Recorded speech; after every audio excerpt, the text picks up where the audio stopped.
നിങ്ങളോട് പറയാണ്. വീണ്ടും വീണ്ടും കേൾക്കുക. ഹരി ഓം. എനിക്കും മകൾക്കുമുണ്ടായ ഭഗവാന്റെ അനുഭവം എത്ര പറഞ്ഞാലും മതിയാകുന്നില്ല. അറിയാവുന്ന എല്ലാവരോടും ഞാൻ പറയാറുണ്ട്. കുറെ നാളുകളായി ഇവിടെ പറയണമെന്ന് വിചാരിക്കുന്നു. ഇപ്പോഴാണ് ഭഗവാൻ അവസരം നൽകിയത്.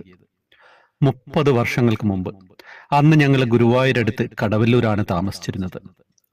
ഞങ്ങൾ സാമ്പത്തികമായി വളരെ പിന്നിലായിരുന്നു. ഹസ്ബൻഡ് എറണാകുളത്ത് ഒരു സൂപ്പർ മാർക്കറ്റിലായിരുന്നു. ആഴ്ചയിൽ വീട്ടിൽ വരും.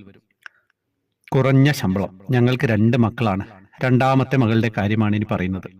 ഒരു ദിവസം രാവിലെ മോള് എഴുന്നേറ്റ് എന്നോട് പറഞ്ഞു, അമ്മേ, നമ്മൾക്ക് ഗുരുവായൂർ അമ്പലത്തിൽ പോകാമെന്ന്. എനിക്ക് ആകെ വിഷമമായി.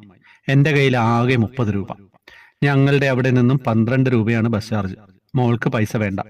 എന്റെ പേടി, മോള് ഇനി അവിടെ ചെന്നാൽ ഓരോ സാധനങ്ങൾ ആവശ്യപ്പെട്ടില്ലേ, വെള്ളം വരെ വാങ്ങാൻ പൈസയില്ല. ഞാൻ ഇക്കാര്യം മോളോട് പറഞ്ഞു. സാരല്ല, ഞാൻ ഒന്നും ചോദിക്കില്ല, എനിക്ക് തൊഴുതാൽ മതിയെന്ന് അവള് പറഞ്ഞു. അങ്ങനെ ഞങ്ങളെ യാത്രയായി. മോളുടെ ചെരുപ്പ് ശരിക്കും പൊട്ടാറായിട്ടുണ്ടായിരുന്നു. അത് വകവെക്കാതെയാണ് ഞങ്ങൾ പോയത്. ഗുരുവായൂരെത്തി. കുറച്ചു നേരം നടന്നു. പിന്നെ മോൾക്ക് മുല്ലപ്പൂ കണ്ടപ്പോൾ ഒരു കൊതി. മടിച്ച് അവള് പതുക്കെ എന്നോട്, അമ്മേ, കുറച്ച് മുല്ലപ്പൂ എനിക്ക് വാങ്ങിത്തരുമോ? എനിക്ക് ദേഷ്യം, സങ്കടം എല്ലാം കൂടി ഞാൻ കുറെ ചീത്ത പറഞ്ഞു. മോള് കരഞ്ഞൊന്നുമില്ല. അവൾ എൻ്റെ ഒപ്പം നടന്നു. വരി നിന്ന് ഉള്ളിലേക്ക് കടന്നു. ഭഗവാനെ കാണാനായി എല്ലാവരും തിക്കും തിരക്കിലുമായി. കുറച്ചു കഴിഞ്ഞു. അവിടെ അന്ന് ഒരു ലേഡി സെക്യൂരിറ്റി ആയിരുന്നു.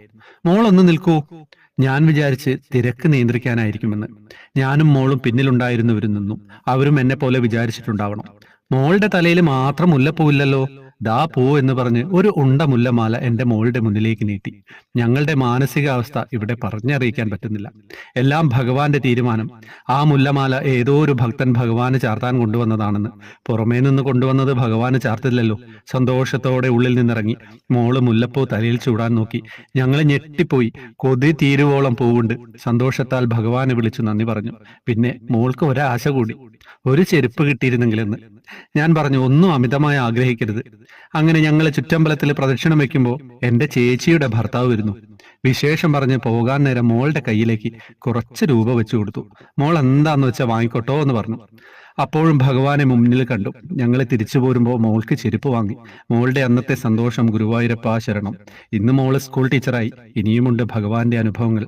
സർവത്ര ഗോവിന്ദനാമ സങ്കീർത്തനം. ഗോവിന്ദ ഗോവിന്ദ.